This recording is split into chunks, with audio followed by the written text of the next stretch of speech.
Ulam serye! Good morning! So may panibago tayong menu. Ang tokwa with corned beef. Siyempre, ito binili. 5 pieces lang na tokwa. And hihiwain natin siya after natin linisan. Ayan. Siyempre, 5 pieces lang yan. So, pwede na siya. Itong niluluto ko, pwede na siya good for 10 person. Okay? And may corned beef. Then, dinagyan ko siya ng carrots and sayote. And syempre, hiwain natin yan. Anyway, thank you so much nakakapanood ng aking YouTube channel na Ulam Serye. Pwede kayong mag-comment kung ano yung next na pwede nating lutuin. So, ito ay ideas lang and lutong bahay lang ito. Ayan, syempre, dinasa natin yung gulay. Nilagyan natin ng gulay pero most of the time, ang luto ko lang ito ay tokwa and corned beef. Pero dahil gusto ko ng gulay, bagong menu, so nilagyan ko siya. So, iwa-iwa until matapos.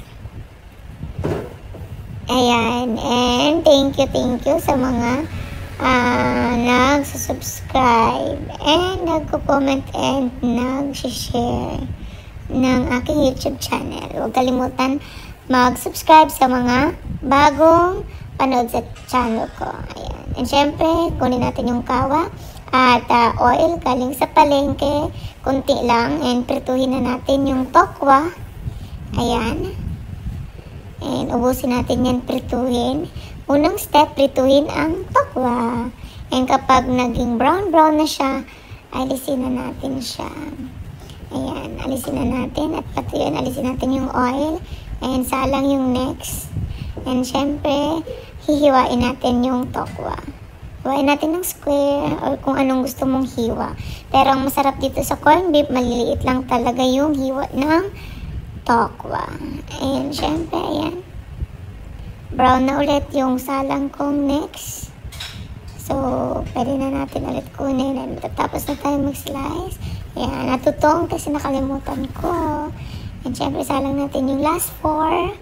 Ayan. Then, hiwa natin ulit. Ayun. And syempre, prituin natin yung mga gulay. Galing na dun sa oil. So, wag na magdagdag ng oil kasi para konti lang yung oil natin sa ating niluluto. Ayan. Malapit ang matapos. Yan. So, sali natin. After natin ma-prito yung mga gulay, bawang sibuyas, sinabay ko na kasi pares lang naman sila magsuswimming sa oil. And buksan natin corned beef at ilagay na natin yung corned beef.